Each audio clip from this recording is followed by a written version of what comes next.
All right, great. Well, we'll get into it. Yes. So today I get the opportunity to sit down with Jon Smalls, who is someone that I met through the gym, but also someone that everybody knows kind of from around town.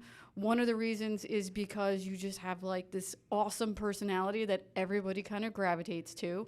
Also, just because it's like, who is that, right? Like, I want to be that guy, right? So, Right. like, it's you and Shell are the two dudes that like everybody looks at, kind of, like Wow. I want to be those guys, right? So, like, I get the opportunity today to sit down with Jon and kind of dig in on Right. just kind of some of your backstory, and like Ooh. I think you have some great background in terms of your family and like the ties to the community, and then also what you do now in terms of Freewoods Farms and stuff like that. So I want to dig into all of that.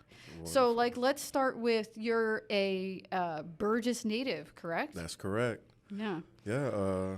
Burgess native since 1983, before the evolution of what we see today in the community. Grew up on a dirt road.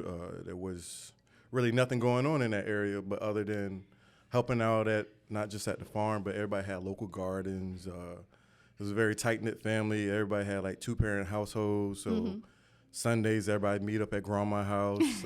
All the Yeah. cousins and everybody racing down the dirt road, see who's the fastest, and Nice. chopping down trees, digging holes to see who's the strongest, who's the fastest And to how dig a long hole. has your family been in the area? Ooh, generations. Yeah. So like Tons of generations, like tons of yeah. generations. Yeah. So like native, way past before the Way back. 1900s. Yeah, way back. Oh, Yeah. yeah. So before the place was even called Burgess, the road that I'm from is called Freewoods. So like it was actually because the people that was actually enslaved, and some that actually ran away from those plantations, and some that was already natives of the area, migrated and inhabited that area that I'm in now, and that's why they called it the Free Woods. So a Yeah. lot of the ones that was already still on the plantation and the ones that ran away moved in the area, so they were free men and women Yeah. living off the land. And that's where I think naturally a lot of my sustainability and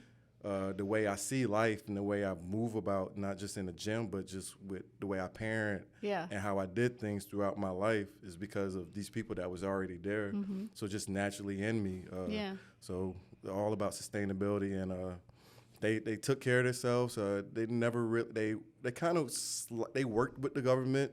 So in that area, they actually chopped down the trees and took those roots of the pine trees and actually sold it off as kerosene to the government. Oh, So they wow. would actually come in way back in like the early 1900s, and they would sell off stuff like that, and Oh, wow. made their own stuff. A lot of midwives. So it was Oh, crazy. Wow. Okay. Yeah. Yeah, I mean, most people don't realize, especially like, come to this area, right? And these days, it's such a big tourist town, right? But like, and people see like how it's growing. It's, in the top two, growing counties in the Yes. country. And specifically the Burgess area has been one of the fastest growing communities Right.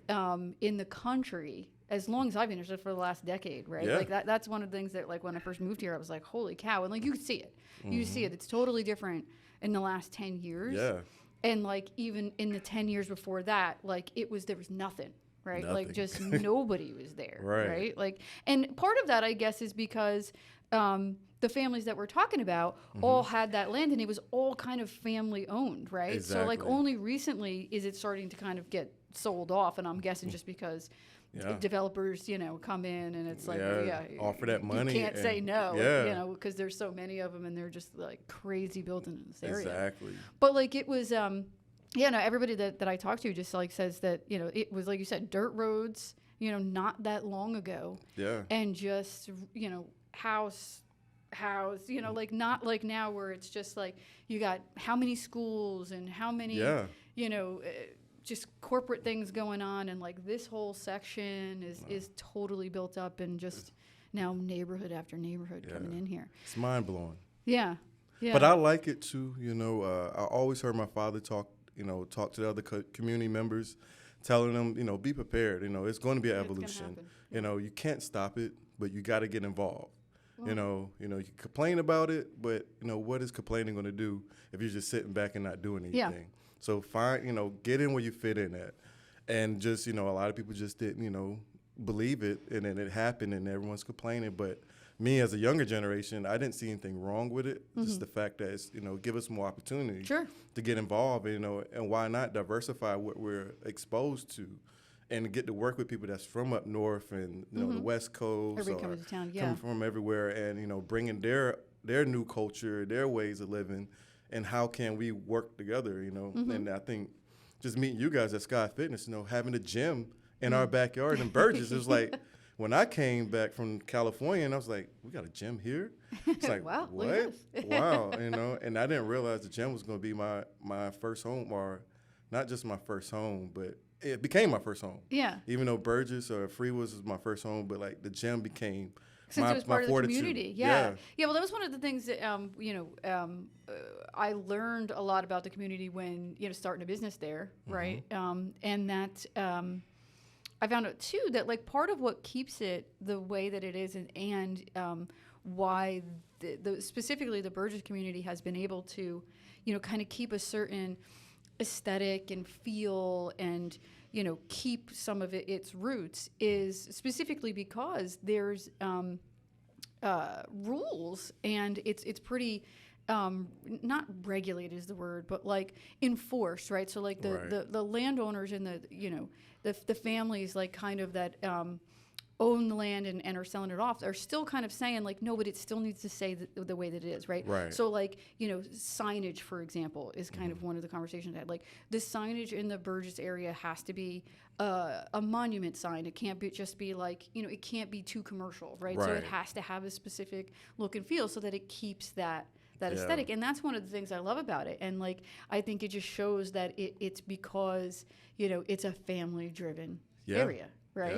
Yeah. And you have like you do some work with and have some ties to the Burgess Community Center still, right? I mean, I've seen you kind of do some like fundraisers and events over there still. Yeah, well, originally I was a vice president over there on the board when I first came back, and then, got out of that position, but I always stayed closely connected due to the fact of the men and women that actually helped build that space. And my father was one of those people that actually helped that space and was one of the members and one of the board members. So I think when he passed away, like I always had a tie there, and I always just wanted to make something relevant. But I just love what, the Burgess Community Center's doing now. They're still trying to develop and be part of the community and get people to understand, like, or not even understand, but hey, we're still here, and they're still trying to do their things, even though things are evolving so fast and so quickly. So hopefully, they can expand and, do more and hopefully get some more kids out there too. Yeah. So I always stay connected to everything, but sometimes I just know my position. I try not to do too much because I just spread myself too thin. Oh, sure. So now I'm learning how to, prioritize my life and as well focus on the main thing, but as well still, reach back and help out when I can. Yeah. How many kids in your family? Like, in my immediate family, there's six. That's 6 of us. So I have 3. So you're one of 6. I'm the middle child. Okay. So 3 older siblings and then myself. And I always picked on them. I always said, like, you only care about me when it's time to play, when sports come around. So, like, y'all only know me. And, like, y'all claim me then, huh? Yeah. Yeah, well, nobody else was as athletic as you? I'm the only one. Really? Like, I'm not trying to sound cocky, but I'm one of the rare gems in the Burgess community. You got all the athletic genetics there. Yeah. And I never stopped. Yeah. That's the thing about it. I never stopped. I never had a focus on like how kids today have that focus and gear to like, hey, this is what I want to be. I was just naturally like that since first grade. Yeah. Always like had big arms. Competitive and athletic, and always had an athletic build. Yeah. And I see my peers today. I'm 40 now. And my peers were like, dude, you always been big. I was like, no, I wasn't. I didn't realize it. But I guess I was, So I was always, genetic. And some guys call me genetics. Yeah. And I was just genetically gifted because of my mom family and my dad family. Okay. Dad's family was, a little bit tall, big, strong. My grandma was very strong, big hands, and my mom family was short, and just super fast. And, Oh, and, okay. like, genetically, Oh, wow. like, So you had the cut. best of both worlds. Yeah, there. and I Yeah. was the only one that got the great mixture. But like, I have great siblings. Like, they still like to be athletic, but like not as athletic as me. And then you have like a big extended family, so I'm guessing you got Oh. like a lot of like aunts and uncles who all have like Yes. a million Yes. cousins. Yes. Yeah, I mean, Yes. I don't know. That's the thing I always love about Southern family. I come from a Southern family, and that's what I love about it. It's like I have like more cousins than I can count. Right. And like I remember growing up and having kind of everybody around and getting together, for cookouts and stuff, and like just like you said, like running around as kids, like Yo. and having family together, right? And it's Exactly. still something that like sticks with me, like my father's the oldest, and he's the oldest of his generation, and I'm the oldest like grandchild, of my Wow. generation. So it's like, it's like kind of gets passed down that way. So like he's now like very much into the family reunion thing and, how important kind of it is to keep those ties. So it's definitely something that like I appreciate and I could see. Yeah. I love about down here because I see, all of these big Southern families and it just feels like home, right? That's great. Yeah. Well, So you're making this do you place like home. Do you still, have like the kind of big family gatherings? Is everybody still local, or is like it's kind of like spread out? Everybody's kind of spread out. Even like I think just historically, before I was even born at a time, because Burgess was a small African American farming community. Mm-hmm. And so, like, they always push, a lot of the older generation push their kids to go and get education. Mm-hmm. And, a lot of the young kids, when they came up, it's like, I don't want to do what they doing. So Yeah. we're going to leave. A Yeah. lot of people went up north, Baltimore, New York, Washington, D.C. So a lot of them left. But as now, I would say relevant to today, Mm-hmm. a lot of people are coming back. Okay. So we do try to have, like, family reunions and gatherings, but not specifically that. It's just sometimes just randomly happens that, hey, well, everybody's down. So it's a beautiful thing. Yeah. That's cool though. Yeah. Mhm. And so played school sports, I'm guessing? Yep. We didn't have St. James High School at the time. So, man, if we had St. James High School, we definitely had a banner up there, a ring. Because we had a lot of athletes in that community. But as I grew up, like I said, I'm from Burgess, so we were bused to Soxley High School. Okay. So we all played at Soxley High. Major rivalries with Myrtle Beach, Conway. Yeah. And matter of fact, Carolina Forest wasn't built until I want to say 1998, 99. Mm-hmm. So they were actually that divided the Conway and Myrtle Beach area and the Forest Brook area as well too. So a lot of athletes. And Georgetown a little bit? We played against Georgetown, but nobody from Georgetown area because the cutoff for Burgess was Horry County was right there. Yeah. Where McDowell Oh, so they shortcut did is cross at. the county. So Yeah. it wasn't as much. Okay. So it's like you mainly within the county. Yeah. Going each other. So And so which sports did you play? Football? I played football, I played basketball, and I ran track. So, Which was your favorite? oh man, football because I always got roughed up by my older siblings. Even my sisters was rough.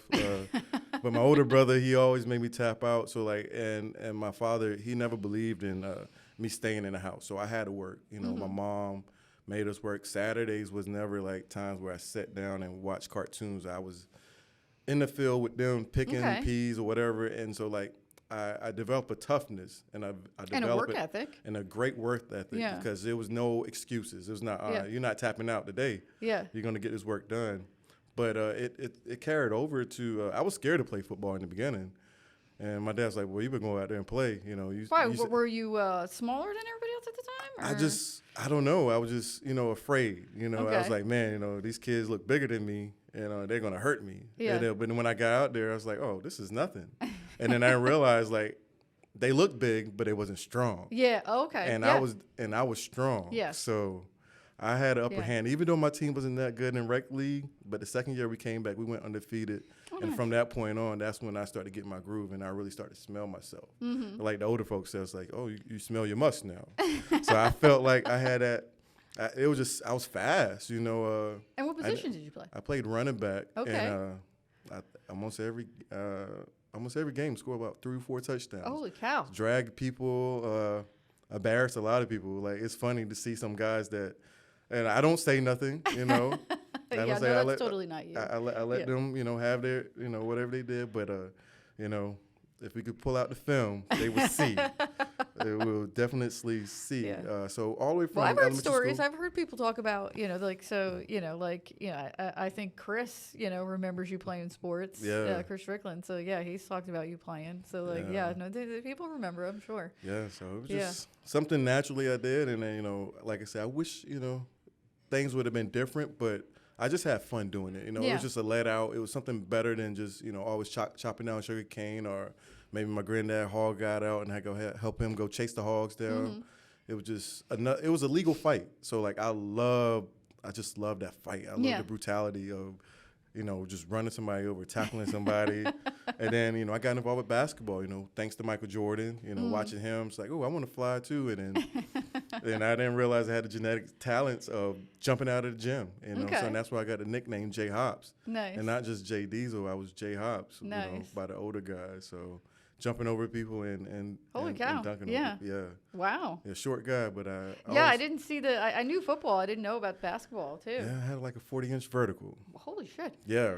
Holy cow. So Coach Dan D'Antoni was my coach, a legend around here, a legend in high school basketball. He's the guy that actually started the Beach Ball Classic. So he started watching me in 8th grade, and when I got to high school, I was like, oh, I'm just a football player. He's like, nope, you're not just a football player. You're going to play basketball, And I wanted to play JV basketball, but he was like, nope, you're not playing with your buddies. Come to varsity. I was like, varsity? I can't play varsity basketball. No, I'm not really that good. In what grade did you start playing varsity? 9th grade. Holy cow. Okay. Yeah. So after 8th grade, I went out when we got to high school to go try out for the JV basketball team, and Coach D said, nope, you're not having that. I was like, what? This is all my friends. I'm playing with them. But he put me in with the upperclassmen, and actually it was 6 men off the bench, and as a freshman, so I got a lot of playing time, and nice. Found my place, and I was the cleanup guy, so I take charges. I was a little bit bigger than some of the seniors, so I could bang with them. And even though they were taller than me, but I would always guard like the tallest guy or the strongest guy or the quickest guy that was on the court. They put me on that position, so I just got in when I fit in. So I just like being part of a team and part of a family. Is that really what it is? You like the team aspect of it most? Yeah, I love the team aspect of it because I grew up like that as a family. Sure. Yeah, it makes sense. And then as well, generations, when they started to die off, some of that family togetherness kind of died out too. So I was trying to find that connection. Yeah, so where can we get the same feel, right? Same loyalty. And I've seen a lot of guys, especially in Myrtle Beach, pick up going out in the streets. I was excited about that aspect of life, but then I still had thinking about my mom and my dad. Yeah. It's like street life or sports. I'm not gonna lie. Like I played on both sides of the fence, but sports and just that togetherness of my family kind of kept me out of trouble. That's what kind of kept you out of it. Yeah. Yeah. So. Yeah. And what about after high school? Like, did you go into the military right after high school? No, actually, I was supposed to go to Coastal Carolina, but I didn't want to be a redshirt freshman in basketball, so I got a basketball scholarship. Oh, nice. Okay. Yeah. So. So not even football; it was basketball that got you a scholarship. Wow. Okay. Yeah. So, career kind of ended in football my 11th grade year. Got hit, and then they was like, well, we don't think you should play football anymore. Holy cow, really? Yeah. So it was before they did the helmet rules and all that. But holy shit. That was kind of my fault, so too. there must have been like a bad one then. Yeah. So if it totally stopped your whole career. Wow. Well, which, I could have continued on playing, but we didn't know, and then as well, they were scared. But then you had basketball too, right? Thankfully, right? So you had because if you didn't, you probably would have been more likely to try and push the. I would have pushed through it. Yeah.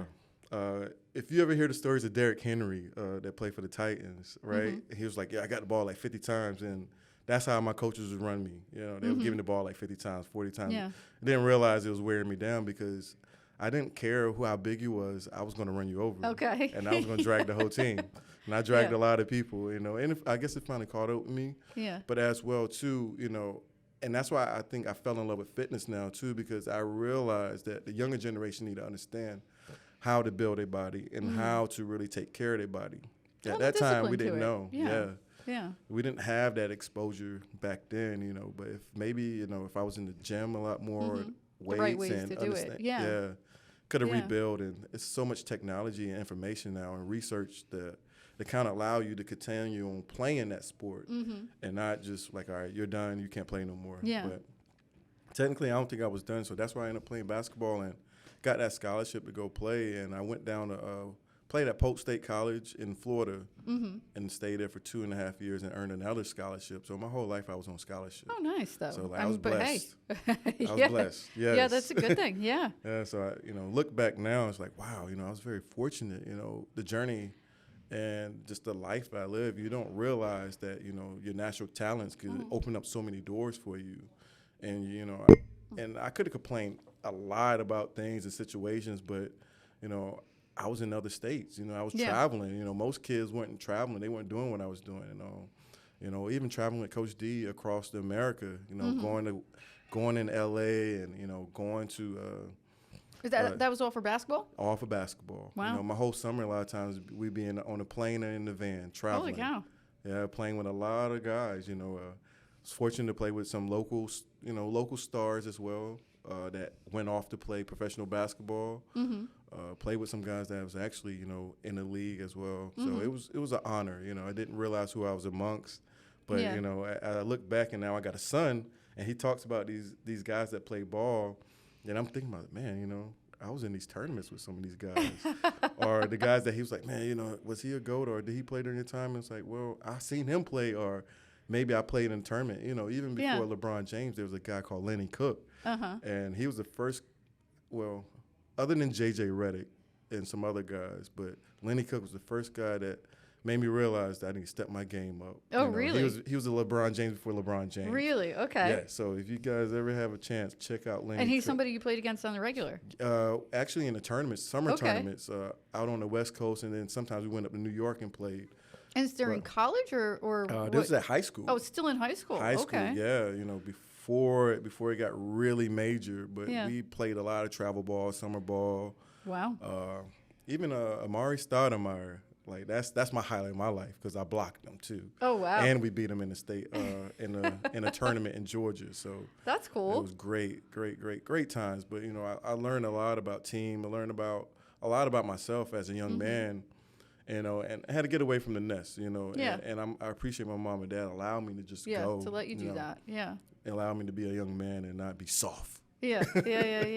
And so what made you stop? Like, what, just like getting older and kind of, I think when my last scholarship that I got at Campbellsville University, I got Where's up there. That's in Campbellsville, Kentucky, not too far from Louisville. Okay. So you went from Florida to Kentucky. Yeah. So came back to Myrtle Beach for a little bit. Was at the farm, working on the farm for a little bit because, like, man, because I had a burning desire to play football. I thought I was going to be in the NFL, and then like that, still with that, thinking about that injury that happened, I was like, man, maybe I can't play anymore, which I could have, especially what I learned now, going through holistic health and being part of There were ways kind of around it, okay. So many ways around it, oh my gosh. But I wish I'd have got involved, but I was just like, you know what? So they came and picked me up. From the farm, the coaches gave me a scholarship right there at the farm. It's like, nah, you coming with us. So I went up there, enjoyed it, but I didn't have that passion no more, that burning desire. And then I was like, you know what, I need a challenge. I felt like basketball wasn't for me. I wanted to be rough, wanted to play football. I kept getting recruited by football coaches to come play football, but it's like, no. So I ended up joining the United States Marine Corps. Okay. And how old were you when you went in? I think I was 25 when I went in. Okay. So a little bit older, seasoned. So I was around. I traveled around a lot of. And like, what year was this? Around what time frame? So I left. I graduated high school in 2002. I left Polk State College in 2004. Stayed in Tampa for a couple months. Just thought I was grown. Never wanted to come back home. I didn't want to come back to Myrtle Beach. So stayed up there, and so I went to Campbellsville for 2005, 2006. And then so I think I went to the Marine Corps in 2008. Okay. Out of Columbia. So I lived in Columbia for a little while. Okay. Thought I wanted to be a rapper, so I was hanging out with my uncle up there. He's a major DJ in South Carolina, so it was super. I had a great experience. So my uncle was like I said, major DJ.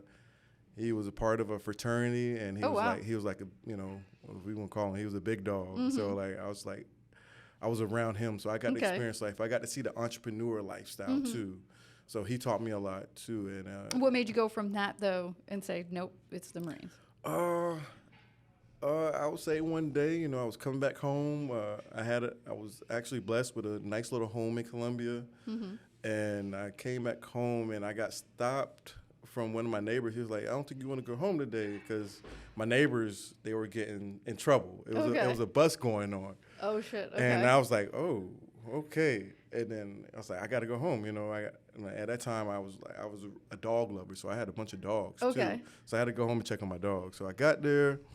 And then the guy that was, sitting on the porch, and he was the guy that my uncle told him to look out for me. Okay. So he was someone that was looking out for me, and we were very close. And he was sitting on the porch in handcuffs, and he was like, "Man, you got to get away." It's like, dude, you could do anything you want to do. And that day, seeing him and watching his kids cry and watching his wife cry, and just watching Richland County all over the house and everywhere, it's like, oh man, like I can't go to jail. Yeah, I gotta get out of this. I gotta get out of this. Like, this is not for me. Away from this. Gotta get away from this. And so it was another thing then that you looked at it and said, I can choose between that life and this life. Yeah. I'm going this direction. Yeah, it's like, why go this way when my dad and my mom never showed me that? It's like, and I knew right from wrong, and I had so many friends around me that went that route or was locked up, and I was like, I don't need that. I don't like that. I love girls. So, I can't go somewhere there's no girls. So I was like, all right. And so he was sitting there, and I was like, that after that day, after the whole commotion got done, and the next day I actually walked downtown to Columbia, and here he goes, young and dumb. Seeing this woman walk into this building, and I followed her. I was like, I got to talk to her, She looked pretty, and she was in the Air Force. And I was like, yeah, sign me up. I go to the Air Force. Wherever she's going, I want to go with her. And they told me something, and here comes this Marine recruiter as I was leaving the building. No, you don't want the Air Force. Yeah, and the Marine recruiter's like, nah, you come with us. And he offered me a little bit of money, and I got crazy when he was like, yeah, you get a $10,000 sign-on bonus. I was like, ooh, $10,000. Yeah. That's a lot of money at that time. Yeah. So I was like, yeah, I'll go. Okay. And then didn't know what I was signing up for. And then called my dad, and I was like, hey, Dad, I'm going to the Marine Corps. What? They were so mad at me. Had anybody else in your family gone into the military? That I know of, no. No. Well, not the Marines. Everybody was in Army. Okay. Army or Air Force, because Myrtle Beach was the Air Force. And were they enlisted, or did they get drafted, or was it voluntary? A lot of them was voluntary. Okay. My older brother went to the Army. My father was in the Army, and then one of my uncles in the Army, and the other uncle was in the Air Force. So again, Myrtle Beach was the Air Force base too. So it was really more the fact that you joined the Marines. Yeah. And then I didn't know what I was getting into. I didn't know anything about military, even though my father and my brother, but we never really talked like that about military. But like I said, at that time, I think I could have done anything else. I thought about being a fireman at that time. I thought about doing modeling, all the other stuff, and security. But then, it's like, you know what? Did they try to stop you from going in? My father did. He talked to me hard, and my brother's like, bro, you crazy. You sure you want to do this? But I was already crazy, so I already had that edge about me. Like I did. And it was the challenge. I love the challenge, It's like, I could do this. Yeah. And so what did you think about, basic and oh, man. And all that? To be honest with you, I'll never do it again. It was the challenge? It was definitely a challenge. I thought I was in shape. Yeah. But they woke me up. Oh, it shocked me. They truly, tore me down and built me up. Well, I mean, that's the whole point, right? Like that's what Marine boot camp does, right? It's tear you down and then give you some to kind of build you back up. Yeah. So that's everything I've heard is like, it's just like wear you down to the point where there's no more wearing down, and then now we start. Yeah. And I went in as like a nice sized guy, so like a lot of the recruits, they weren't my size. Some guys had family that was already in the Marines, and so they knew the information. But I guess the Marines or my drill instructors, they always pointed me out. I try to hide. I try to be the quiet guy in the back, and I felt like they split it the seas, especially when it was time to do pull-ups and just running stuff. And I try to hide in the back. Yeah. And it's like, hey, you, come up here. Mm-hmm. Hey, recruit. And get on there, and it's like, all right, pull-ups. All right, I'll knock out 25 real quick. Like, this is nothing. Yeah.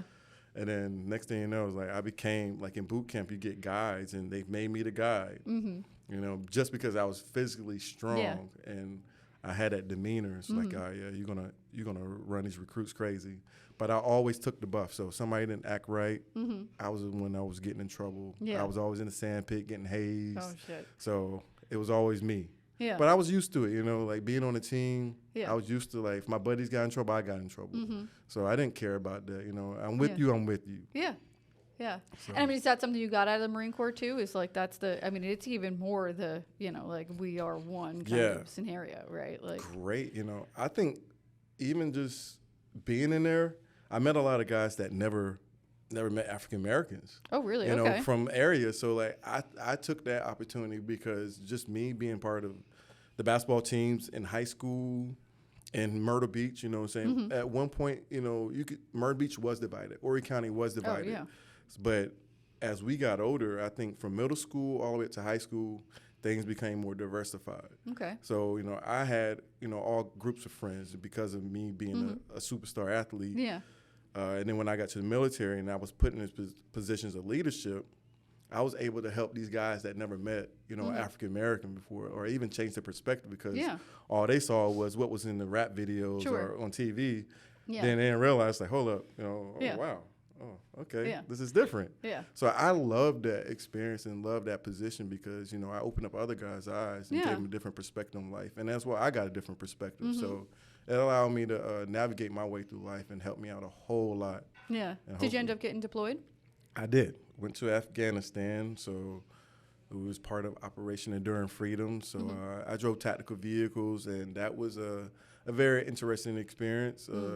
Like, again, I always try to hide. I was trying to hide in the back. I just wanted to just do my time and just, you know, do whatever. And, you know, at the time I was like, I just want to chase the ladies, you know. Yeah. So, so when I got over there, they actually we stayed in Delaram. So, like, there's something that you would see on news all the time. Like, oh, excuse me, not Delaram, but Leatherneck. Okay. So that's where they always showed on news, like, whenever they showed, you know, pictures and videos of Afghanistan, it was like a lot of guys in Leatherneck. Okay. So I was like, yes, I'm in Disneyland. And then we got that one knock one night, and I was like, hey, Corporal Smalls, Staff Sergeant Williams, we need to see y'all at headquarters. I'm like, what'd I do? Did I do something? Did I do something wrong? But I guess, you know, they was like, well, you got to leave. You got to leave. You got to go where? It's like, oh, you got to go down south. Uh-oh. So they actually, you know, took me away from Leatherneck and actually, you know, sent me down south to Delaram. And I think that was the scariest time. Like, going out, knowing that I was going to Afghanistan was scary. But when I got to Leatherneck, I was like, all right, cool. You know, I ain't got to do nothing. Yeah. It was good. But when they told me I had to leave Leatherneck and go to a very small fob in the middle of the desert near some hot cities, that's when it kicked in. Yeah. And that's when I really got scared. Yeah. And I was like, whoa. And then my life really changed then. So got to that fob. Like the like severity of it. All of a yeah. sudden kind of it was like, like, you whoa, know, I might not make it back. Yeah. This you know? yeah, exactly. Yeah. It's Yeah. like, oh my gosh. So I got to remember everything they taught me, but like everything they taught you, you know, hopefully that prepare you, but you know, it's different, you know, because paper targets and things like that. Yeah, not the same. It's not the same. Not the same. Yeah. You know, and that stress and pressure and how anxiety. long were you there?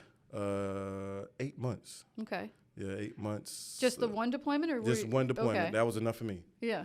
You know, part of me wanted to stay, and I thought I was going to be a lifer. You know, but I guess as an older guy, you know, 25, you know, I was a lot older than most of the young Marines that was already in there. So I already experienced life, and I kind of knew what I wanted to do with my life. Okay. And I didn't want to get stuck in the Marine Corps, even though that was, you know, military is a great, you know, profession if you choose to go that route.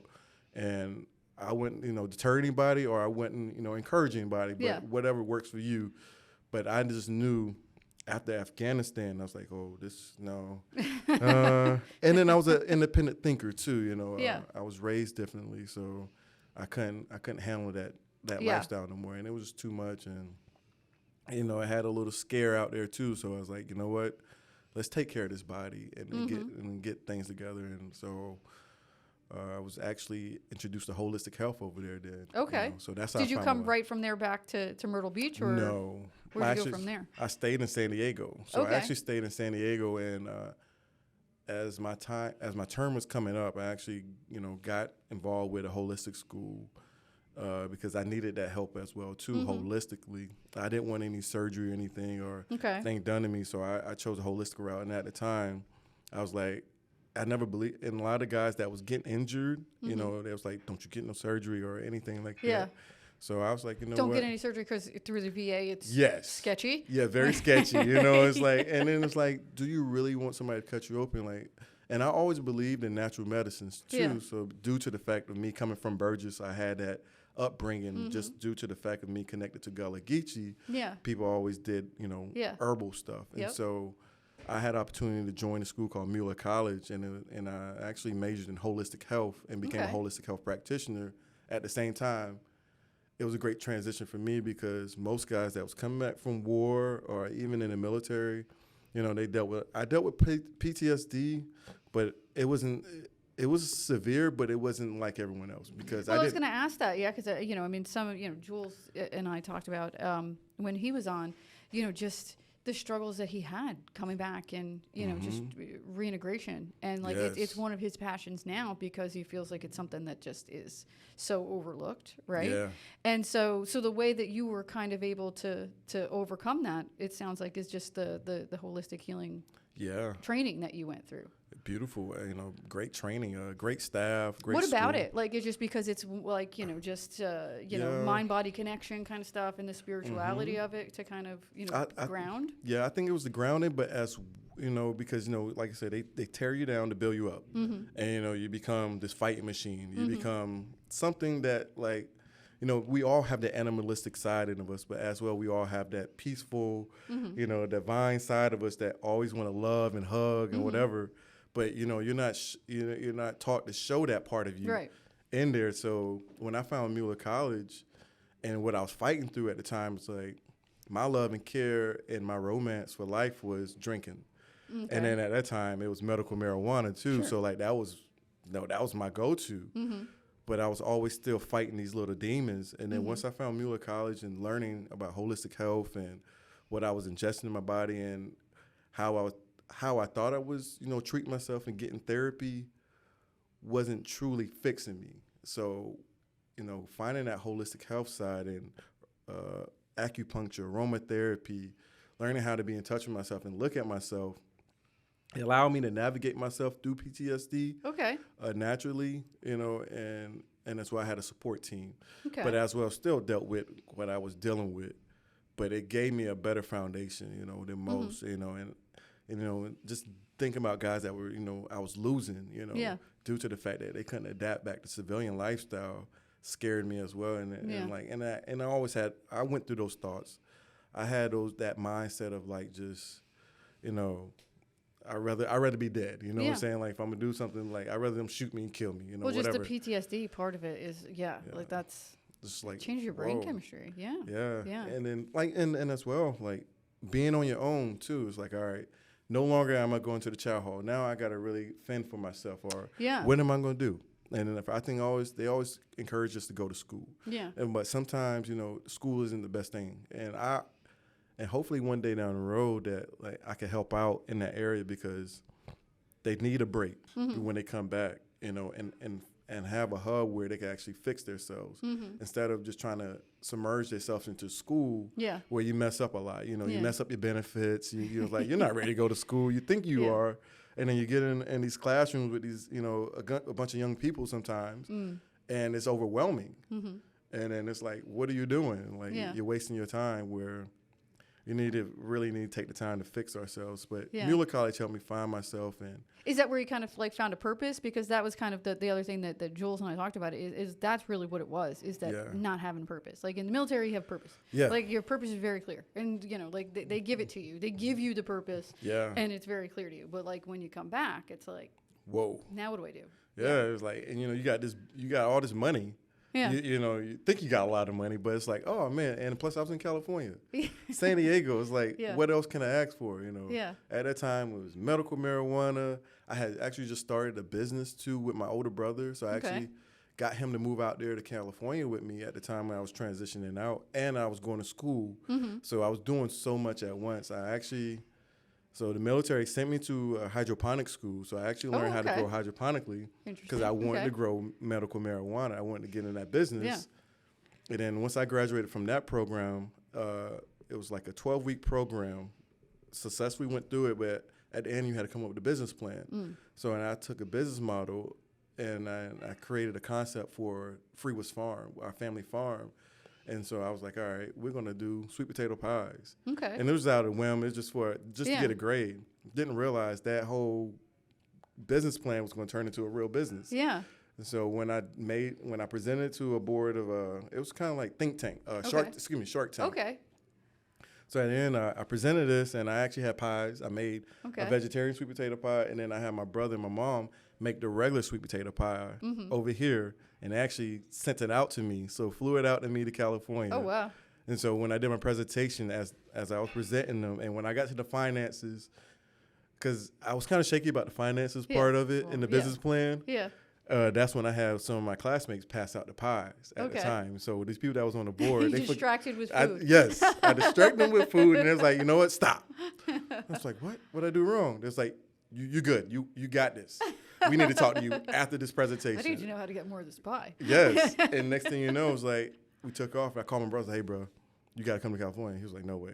I don't believe you. It's like, you got to come to California. It's like, we could sell pies for $50 over here. He was like, no way. So we had Whole Foods, supporting us, and then we had other local markets supporting us, and it was crazy. It happened so fast. Yeah. And at the same time, I was going through the school, dealing with transition out of the military, kind of being on my own, and dealing with medical marijuana at the same time. So it was just so much. I was trying to do so much to distract myself. Yeah. So I'm glad my brother came over, because if he didn't come over, I would have probably dropped the ball. And I needed that help. I needed that guidance. But like I said, I'm a team player. So like me opening up the doors gave my brother a better opportunity. Oh, that's awesome. So he moved over there, and the business went off. It took off. Whole Foods supported of us. We got involved with San Diego State University. At that time, I think Michelle Obama and them, they were making a push where it was pushing like farm to table at the time for the schools. Yeah. So there was, we had opportunity to go and, get involved with that. But at the same time, I was paranoid. Yeah. I was so paranoid at the time about everything. So I kind of dropped the ball. It was just like that Well, fame. medical marijuana probably didn't help that. Yeah, it did. It did. So I was like, I was just overwhelmed with so much. And like life was happening so fast. And I called my mom. I was like, hey, they want to do a reality TV show on us. And, holy shit. And she was like, no, don't do it. This is not happening. They're not getting involved with our family. It's like, what? I was like, yo, here's the opportunity. I didn't realize it, but and then we started working with Dylan Radican from ABC. Oh wow. We actually was able to ABC The Chew came out and did an interview on us. So we was part of that whole of the veteran push of entrepreneurship. And so Dylan Radican, ABC The Chew, we sent the pie out. I can't think of the lady that's on the Chew. She's the light-skinned lady on there with glasses, but we sent her a pie, and she talked about us on ABC. And so it was a cool experience. Like, I didn't realize, coming from Burgess, what was going to transpire getting out of the military, but it happened so fast. So we started that pie business. I graduated Holistic Health School. And then I was real big into fitness at the time, too. So, they had the fitness program. So I got involved with the fitness program. Just did it just because, like, I needed something to do. So graduated with that as a minor. And then got involved with the guys from New York called Bartenders. Okay. And they did all the crazy pull-ups and stuff like that. Okay. So I started doing all the crazy pull-ups. And I was like, I'm going to do that when I come back to Myrtle Beach. And then that was, What made you come back? What made you leave San Diego and come back here? Believe it or not, man, like, I was tired.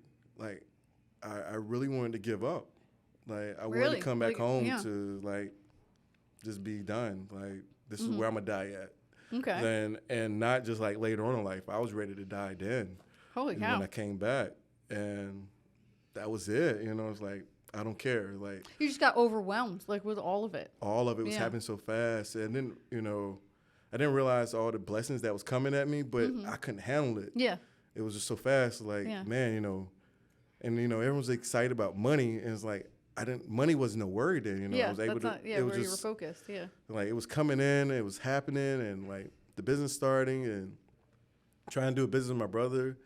And I wasn't really ready do business, but I had to do it. Yeah. And it's like, and I started my massage business too. So yeah, that's a lot. Yeah, that is a lot. It's like, whoa. And dealing with, you know, Whole Foods and just the pie business. Mm-hmm. And I was like, I don't like being in the kitchen. I don't want to do this. I don't want to do that. It's like, man, like I'm trying to deal with what I had just got done with, you know, in the military, and I never faced it. Yeah. So those demons was haunting me a lot. So I ended up just. Did your brother stay? Yeah, he stayed. Okay. And I ended up coming back. Okay. And like I came back on a. So you're like, I gotta go home. Like home is where I need to be. Yeah. Believe it or not, it's like it was personally. It was honestly to be reflect. It's like I came on a suicide mission. Okay. And I thought it was it. Wow.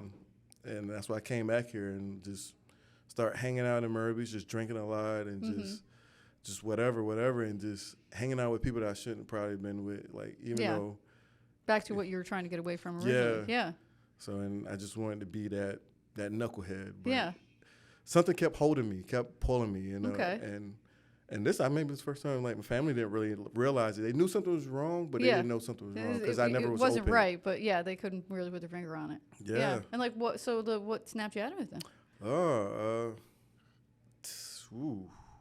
I really, you know, I guess, you know, when a friend of mine got in trouble, you know, it was very close, very, very close to home, and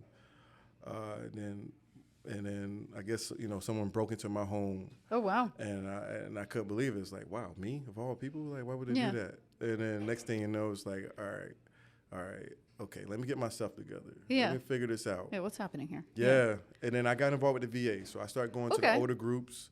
And then, matter of fact, and then that's when I ended up meeting you. At the gym. You know? So this is when you came into the gym. And the gym, you know. Yeah, because you weren't that far out of the military when we met. No. Maybe like, a year or two. Yeah. Maybe, yeah. So I think just you being there and then like me coming from the West Coast, and at that time I was on the West Coast I was a vegetarian. Oh wow! So when I came back over here, like I was always looking for clean eating. You know. Yeah. Yeah. We had a couple restaurants that had clean food, but nothing like that in Burgess. Yeah. But you offered food. Yeah. And I was like, ooh, let me go up here. They probably got something. You had things that like that was clean. Yeah. It was good, and we had this conversation, and you probably didn't know, but like just being there, it was just like another savior. Like it was a blessing to me. So, and then I guess finding the gym, you know. Yeah. Yeah, because I don't think you were PT certified at the time, but like it was like you weren't far off of it. No, I wasn't. And it was like, dude, why are you not a trainer? Yeah. Yeah. And I'm sure Shell was there like, like this, we need this dude over here. Yeah, we need him to start doing training. Yeah. And then it wasn't that long though before, you were certified and starting to do boot camps. Yeah. Yeah. So it happened fast, but it gave me a purpose, you know. And then that's what it was. You needed a purpose, but like you had way too much purpose in California. Yes, way too much. Overwhelming purpose, right? Yeah. But like then like kind of had to dial it back into, something more realistic and kind of that you could focus on. Yeah, because my demons, like I said, not just from the military, but when I wasn't able to go to the NFL, that really hurt me a whole lot. Mm-hmm. When I wasn't able to go play football for USC, when I was always at USC football camps and became like the camp leader, and then hearing Brad Scott and them was like, well, you're going to be the next guy after Andre Goss, and you and Demetrius Summers going to do your thing. And then when that football career ended and I couldn't get a scholarship to go play football at USC, and then just knowing that Joe Paterno at Penn State was looking at me, it's like, oh my gosh, like, dude, here's my journey. I'm about to be that guy. But, you have that weight. It's like, I wanted to change my community. I wanted to help and give back. And then, like, I always, like, all right, I owe them. Mm-hmm. And it was just overwhelming. Yeah, that's interesting, though, because it sounds like, from that, and all of that to then, what you did in California and business, venture, all of that, like you've been able to kind of make these kind of roads for yourself, but at the same time, if they're not meant to be, they're not meant to be. Yeah. Right. That all kind of then, just steered you in a different direction that kind of brought you back to here. Yeah. Right. Mm-hmm. And so like, now you're doing, a lot more fitness. Yes. Right. A lot more fitness. One of the things that, your boot camp's definitely, up there for people for sure. Well, thank you. And then one of the things that's always kind of struck me is your ability to work with kids. you know, and younger people, right? Because that's not all trainers will do that, can do that, you know, whatever it may be, Right. you know. But everybody has kind of their the clientele they work best with. Their right? niche. Yeah, their niche and like what it is. And, you know, I've seen a lot of people not to say like, I'm not going to train younger people, right? And kids just because it's work, right? And it's just a whole dimension that I don't want to be involved in. You know, and like Curtis is one of those people, right? For a long time when I first met him, he was like, I don't want to train kids. Yeah. And now he's got all kinds of kids, right? And like, but that's something that you've just naturally kind of gravitated towards. And I remember, you know, you being like, I want to do kids programs. Like right out of the gate, I was like, really? Nobody wants to do kids programs. Like that would be awesome, right? So like we started a kids program. Exactly. And like the thing about it that like always stood out and I think stands out, you know, if you're training anybody, but with kids it really makes a difference, is having that aspect of discipline to it. And you always are kind of not preaching, but enforcing respect. Yes. You know, and that this is an important part of everything that you do, right? Yes. So your workouts and like what we're doing here, you got to be respectful to the people around you, respectful to, you know, the adults around you, and, you know, have the discipline to kind of get it done, right? And that's so something that I've noticed, you know, from the beginning, and that I think really kind of is exceptional with what you do, you know, versus what some other people is that kind of component to it. Yeah. And so like now you're doing a lot of training now. I see you kind of like, you know, have clients around town and like all that kind of great stuff. You're going to help us with the Sky Fit Games. Yes. That we're about to, you know, we're brainstorming now, and we're going to do that coming in May. Exciting. And definitely, you know, when last year we wanted to do it and put it off because we were doing renovations. But, you know, obviously, like, you were the person that I came to first, like, hey, John, I want to do this. Yes. Like, do you think it's a good idea, and can we pull it off? And you're like, oh, my God, this is a great thing. Yes, we need to do this. Yes. And so, like, so I'm excited about it, and I'm really excited that you're going to be involved in that. And then, but, like, now, talk to me about what you're doing at the farm now and some of kind of what, some of what are the changes that are going on there and kind of what that not-for-profit organization around the farm is doing for the community and all that. Got you. So currently right now, I support the farm, but currently I'm not working at the farm right now because we're about to change hands. Okay. What's happening at the farm. So we're really excited. So eventually the community will know and hear. It's going to be great news about the Freewoods farm. And what the farm is actually doing. It represents between 1850, I would say about 1850 to 1940.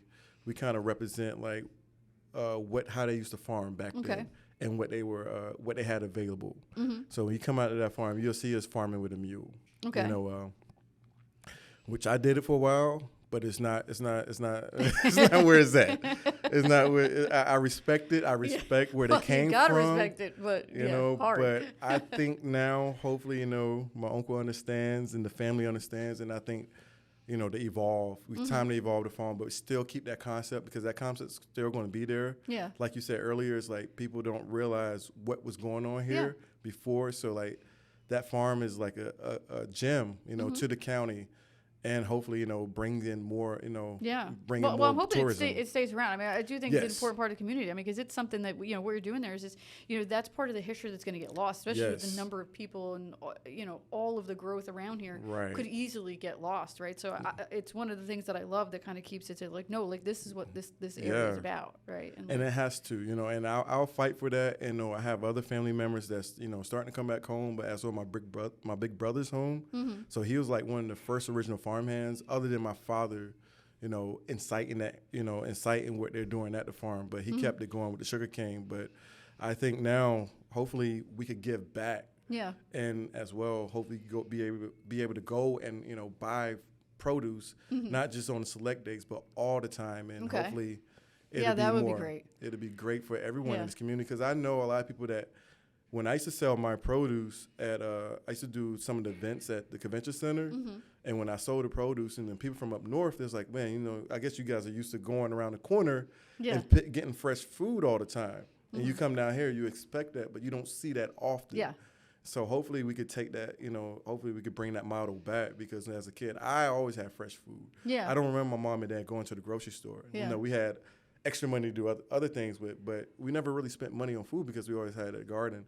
But I think Free West Farm should be able to provide food for at least this local community if you don't want to go to the grocery store. Yeah. You know, and no competition to the grocery store, but sometimes people want that Yeah, fresh no, food. there's not enough farmers markets around here. You know, there's like once a week on a Wednesday and a random, you know, like they're not even really on Saturdays around here, which is weird. You know, it's like a Wednesday in this spot, right? Yeah. So it's like only retirees really make it there, right? There's not enough of them. And I will say that is something that you see more kind of in the Northeast, that there's more of that kind of thing. Whereas here it's more in the grocery store. And so like I look for it. Like we have a fresh market here, but we don't have Whole Foods. Right. You know, which kills me. Like I'm one of the ones that like, why don't I go? Like I really want a Whole Foods. Like we pushed for that. We pushed for that, but they end up going to Mount Pleasant. Of course. And I think it was further in North Carolina, closer to us. But I mean, I like the fresh market. Don't be wrong, but I mean, I like Whole Foods. Yeah. And I mean, in general, though, we just need more of that, right? So like the farmers market stuff, we just need more of that. And I mean, there's a lot of stuff that's locally grown in South Carolina, but like it doesn't stay here, and it's not local. It doesn't stay right here in a farmers market. Gets shipped out. Right? I need you on board because that's my argument right there. You know, when I was at the farm, and as I traveled amongst South Carolina, dealing with farmers that's off the road, and sometimes people don't realize that they're growing fresh food, and a lot of times they're throwing it away because even that older generation don't know how to market itself, or they don't have a younger generation to come take that produce that they're growing and bringing it to the local markets. And that's how I had a hand up where I would actually go to these farms and actually get the produce from, you know, and patronize with them and bring it back in there, you know, and it was a beautiful thing. And I think now, you know, even if the Free West Farm can't grow everything, we could go and help out these local farmers and not allow that aspect of, you know, growing our own food here, especially in Make America. More of a collective kind of thing. Right. And we got to start growing, you know, and we got to grow more food here in America, you know, and stop getting it from other places. Stop shipping it away. Yes. I mean, like that's like, the thing. Yeah. You know, because people deserve better. Everyone want to live a healthier lifestyle. And so like our farmers are very important. Like, and a lot of times with me, when I would plant a seed, I would always have a positive mindset. So like we code those seeds when we put it in the ground. It's just like when your mom or grandma is in the kitchen and she's cooking with love. Yeah. Like the farmer's planting with love. Yeah. So when you eat that fruit or that vegetable, it's like, oh my gosh, this tastes different. Yeah. And it's totally going to taste different compared to what they get in the grocery store because it's just like boom, boom, boom, boom. Less mass produced. Yeah. Yeah. So. Yeah. Well, I mean, it sounds like you kind of have that business thought process, right? Across everything. It sounds like, you know, in general, like you've been able to kind of identify, you know, the right and the wrong path, you know, for you and just in general. But like, it just sounds like you have that natural kind of like, you could see it. Yeah. Right. Which not everybody has. Right. So like, yes, exactly. So, I mean, definitely keep that up. And I think like what more being done with the farmers locally is, and I think you're definitely the person to do it. So I'm hoping to see more of that. I hope so too. Well, you know what? I know we're going to see more of that. Good. Yes. Good. Definitely. So last question, which is like my standard kind of last question. If there's like one person that you would say, you know, has had the most influence in kind of helping you through your life and kind of directing you to where you are. You know, and that like, you know, that's the person whose voice that you kind of hear. Who would you say it is? Ooh, my father. You know, oh man, you know, I wish I had a time back with him, you know, because he was always there, you know, at every game, anything. To take me out, or even if I had a party, he was there to chaperone the party, you know. But he allowed me to grow up and be a young man and, you know, watch me, you know, not just watch me make mistakes, but he was there to scold me too. So he was very stern, but, you know, he had a very big voice. And at that time, I didn't appreciate him at the time, but, like, when he was on his, like, last times here on Earth, you know, we spent a lot of time with him at the hospital and watching his transition. And I always could hear him, you know, saying, like, you know, that whole evolution part, you know, diversify yourself, you know, and, you know, telling me that he was proud of me of you know, making it through boot camp, making it through the Marine Corps, and didn't think I was going to make it. And like, it's like, but he was, you know, major influence, and I needed that, you know. Yeah. And I think all young men need a man in their life to actually help direct them, and then learning that aspect once he passed away, learning the whole feminine side of me, and being in touch with my emotions, you know. Yeah. But now, you know, having my own son, now learning how to deal with emotions and dealing with people better, you know, on a level of communication and just my self-reflection of who I am. And my father did it, you know, because there's part of him that I wish that he had, but it wasn't his job to do it. It was my job as his son to take it to another level. So now it's like, all right, so he's that guy, but he influenced me every day. I hear his voice every day, and I always feel him getting on me. It's like, all right, now you better tighten up. Or, you know, at my games, I used to hate it because I felt like he was embarrassing me, but most kids didn't have that, you know, that somebody yelling for him. Like, now you can appreciate that, Yeah, because he's always, get the ball, John, get the ball. It's like, oh, my God, shut up, Dad. But, you know, it was a beautiful thing, you know, and he was always there supporting me no matter what. Yeah. So, yeah, he's the guy, you know, Oscar Smalls Sr., like, that's the guy. Wow. Sugar Cane Man. Nice. Yeah.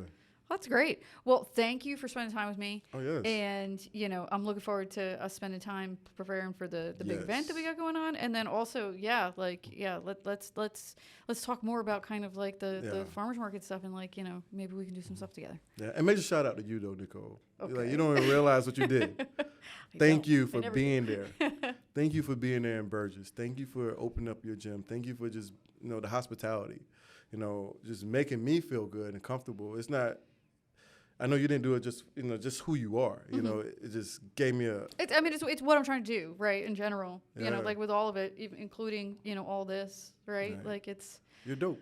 Yeah, I mean, I don't know. Like I see, you know, what we do here, you know, in this particular forum, especially, like it's stories like this, right? Like it's everyday people that like you have so much to learn from, you know, and what people have to offer, right? That I think just you don't see in normal everyday life. But if you kind of just, what I try to do is put it in front of people, right? Put it out there, right? And like give people the platform, the place, you know, to come and do their thing, right? So that's dope. So I'm glad to hear that, like, yes. it's making an impact. Yes, it is. Good. This is where home is at. Good. I'm glad to hear it. Thank you. All right. Well, very thanks, much. John. No problem. All right. All right.